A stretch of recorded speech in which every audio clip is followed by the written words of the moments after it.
যেখানে নতুন ইউটিউবারদের ভিডিওতে 50 থেকে 60টা ইমপ্রেশন আসে, সেখানে আমার সেকেন্ড ভিডিওতে 25,000 প্লাস ইমপ্রেশন এসেছে। কিন্তু কিভাবে? আপনি যদি আপনার ভিডিও সঠিক নিয়মে আপলোড না করতে পারেন তাহলে সেটা সঠিক অডিয়েন্সের কাছে যাবে না, আর আপনার ভিডিও যদি রাইট অডিয়েন্সের কাছে না যায় তাহলে আপনার ভিডিওতে ভিউজ আসবে না।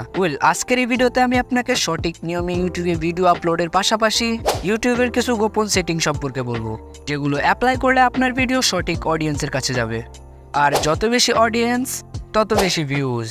আমরা যখন একটি ভিডিও বানিয়ে আপলোড দিতে যাই তখন আমাদের মাথায় একটাই কোয়েশ্চেন আসে, আমাদের ভিডিওটি কোন জায়গা থেকে আপলোড দেব? ইউটিউব থেকে, ইউটিউব স্টুডিও থেকে, নাকি ক্রোম থেকে? এই প্রশ্নটি করার আগে আমাদের বুঝতে হবে এইখানে কোনটার কি ফিচার রয়েছে। যদি আপনি ইউটিউব থেকে আপনার ভিডিওটি আপলোড করেন তাহলে আপনি হাতে গোনা কয়েকটি ফিচার পাবেন, লাইক টাইটেল, ডিসক্রিপশন, থাম্বনেইল আর টুকটাক কিছু অপশন।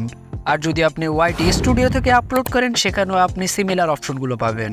আর হ্যাঁ, আপনি যদি ক্রোম থেকে আপলোড করেন সেখানে আপনি পাবেন অনেক অপশন, যেই অপশনগুলো আপনার ভিডিওর জন্য খুবই গুরুত্বপূর্ণ। যদি আমার কথা বলি, আমি পার্সোনালি ক্রোম থেকে ভিডিও আপলোড করি, আর ক্রোম থেকে ভিডিও আপলোড করলে ভিডিওর থাম্বনেইলের কোয়ালিটি মেনটেন থাকে, আর ইউটিউব বা ওয়াইটি স্টুডিওতে একটু ডিসব্যালেন্স হয়ে যায়। সো আমি আপনাদের প্রেফার করব আপনারা সব সময় ক্রোম থেকে ভিডিও আপলোড করুন। আর ক্রোম থেকে ভিডিও আপলোড দেওয়ার জন্য সিম্পলি ক্রোমে যে আপনার ইউটিউব জিমেলটি লগ ইন করে নেবেন এবং এখান থেকে ডেস্কটপ মোড অন করে নেবেন। এখান থেকে ইউটিউব স্টুডিও এই অপশনটিতে ক্লিক করবেন, তারপর ডান পাশের ক্রিয়েট আইকনে ক্লিক করে নেবেন, তারপর এখান থেকে আপলোড ভিডিও এখানে ক্লিক করবেন। এখন আপনার ফাইলটি ইম্পোর্ট করে নেবেন।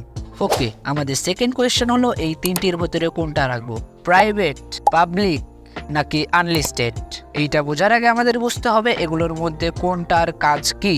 প্রথমে যদি আমরা প্রাইভেটের কথা বলি, প্রাইভেট মানে প্রাইভেট, আপনার ভিডিও আপনি ছাড়া কেউ দেখতে পারবে না, কারো সাথে আপনার ভিডিওর লিঙ্ক শেয়ার করতে পারবেন না, আপনার ভিডিওতে কেউ কমেন্টও করতে পারবে না, অবশ্য দেখতেই পারবে না, তাহলে কমেন্ট কিভাবে করবে?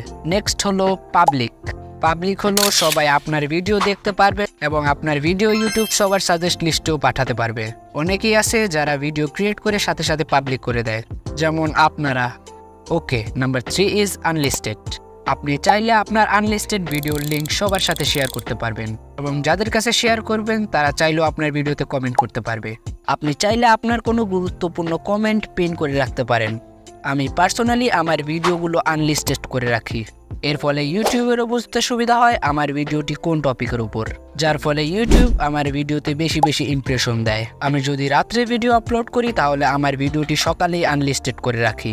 ভিডিও আপলোডের প্রসেস তো গেলই, এইবার আসে আমাদের মেইন কাজগুলো, টাইটেল, থাম্বনেইল অ্যান্ড ডিসক্রিপশন। আচ্ছা, একটি ভিডিওকে ভাইরাল করার পেছনে টাইটেলের কত % হাত থাকে?